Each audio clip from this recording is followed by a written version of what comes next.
வணக்கம். இன்றைக்கி இந்த வீடியோவில் 3 நல்ல படங்களை பற்றி தான் பார்க்க போகிறோம். 3 படமுமே ஒவ்வொன்றும் ஒவ்வொரு லாங்குவேஜில் இருக்குது. ஆனால் இருந்தாலும் 3மே தமிழ் டப்பில் அவைலபிளாக இருக்குது. ஃபஸ்ட்டு படம் வந்து தமிழ் படம் தான். சட்டம் என் கையில் அப்படிங்கிற தமிழ் படத்தை பற்றி தான் இந்த வீடியோவில் ஃபஸ்ட்டில் பார்க்க போகிறோம். படத்தோட ஆரம்பத்தில் ஏற்காட்டு மலையில் நம்ம ஹீரோ ரொம்ப வேகமாகவும் பதட்டமாகவும் காரை ஓட்டிகிட்டு வராரு. அவர் வரும்போது வேகமாக வர்றதுனால பைக்குக்காரன் ஒருத்தன் வந்து குறுக்க விழுந்துடுறான். பார்த்தா ஆக்சிடெண்ட் ஆகிடுது. ஆக்சிடெண்ட் ஆனவுடனே அந்த பைக்குக்காரன் வந்து அங்கே இறந்து போயிடுறாப்புல.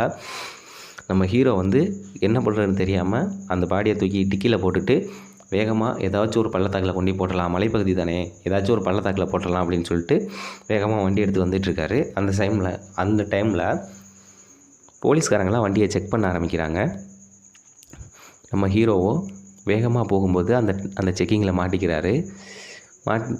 அதாவது மாட்டும்போது அந்த போலீஸ்காரங்கள்ட்ட என்ன சொல்கிறாரு அப்படின்னு பார்த்தா, நான் தண்ணி அடிச்சுட்டு வண்டி ஓட்டினேன் சார், அதனால் நான் எவ்வளோ ஃபைன் வேணாலும் கட்டுறேன் அப்படிங்கிற மாதிரி சொல்லி சமாளிக்க பார்க்குறாரு. ஆனால் இருந்தாலும் அவனுங்க விட்றாப்புல இல்லை.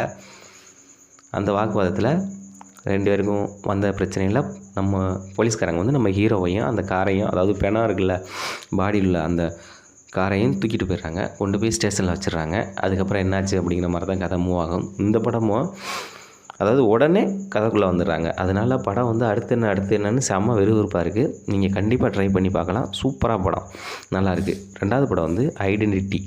இந்த படம் மலையாளத்தில் தான் இருக்குது. மலையாளத்தில் ரிலீஸ் ஆனிச்சு, ஆனால் தமிழ் டப்பில் அவைலபிளாக இருக்குது. இந்த படத்தோட ஸ்டோரி என்ன அப்படின்னு பார்த்தோம்னா, படத்தோட ஆரம்பத்தில் ஒரு துணி கடையில் ட்ரையல் ரூமில் பொண்ணுங்க வந்து ட்ரெஸ் மாற்றுறதெல்லாம் ஒருத்தன் வந்து வீடியோ எடுத்துடுறான். அந்த வீடியோ வச்சு அவங்கள வந்து பிளாக்மெயில் பண்ணுறாப்புல. பிளாக்மெயில் பண்ணவன் கொஞ்ச நாளுக்கு அப்புறம் பார்த்தா யாரோனால கொலை செய்யப்படுறாப்புல. அந்த கொலை செஞ்சது யார் அப்படிங்கிறத விசாரிக்க கன்னடாவில் வந்து ஒரு போலீஸ் ஆஃபீஸர் வராரு. அவர் வந்து ஒரு பொண்ணை கூட்டிகிட்டு வராரு. அதை நம்ம த்ரிஷா அவங்களையும் கூட்டிகிட்டு வராரு. எதுக்காக அப்படின்னா, அந்த கொலையை நேரில் பார்த்தது வந்து நம்ம த்ரிஷா தான். இவங்க விசாரிக்க வரும்போது அங்கே நம்ம ஹீரோ இருக்கார். இவங்க வந்து த்ரிஷா வந்து அங்கே அடையாளங்கள்லாம் சொல்ல ஒரு ஸ்கெட்ச் ஆர்டிஸ்ட்டை வச்சு படம் வரைகிறாங்க. அவங்க என்ன வரைகிறாங்கன்னு பார்த்தா, நம்ம ஹீரோவே வரைஞ்சி வச்சுறாரு. யார்? டொவினோ தாமஸே வரைஞ்சிடறாரு. அதுக்கப்புறம் என்னாச்சு அப்படிங்கிற மாதிரி தான் கதை. இந்த படமும் செமையாக இருக்குது. நீங்கள் ட்ரை பண்ணி பாருங்கள். 3வது படம் கன்னடத்தில் ரிலீஸ் ஆன படம் பிளிங்க். இந்த படம் ஒரு சயின்ஸ் ஃபிக்ஷன் படம் தான். படம் வந்து செமையாக இருக்குது. நீங்கள் இந்த 3 படமுமே கண்டிப்பாக நல்லாயிருக்கு. இந்த படத்தோட ஸ்டோரி என்ன அப்படின்னு பார்த்தோம்னா, இந்த படத்தில் நம்ம ஹீரோவோட நேம் வந்து அபூர்வா. இவருக்கு நிரந்தரமான வேலையெல்லாம் எதுவும் கிடையாது. ஏதோ கிடைச்ச வேலையை செஞ்சிட்ருப்பார். அதே டைமில் அவருக்கு ஒரு லவ்வர் இருக்கும். அந்த லவ்வர் தான் தற்சமயத்துக்கு இவருக்கு வந்து தேவையான இடத்துல பணம் கொடுக்குறது, இந்த மாதிரி உதவிகள்லாம் செஞ்சிட்ருப்பாங்க.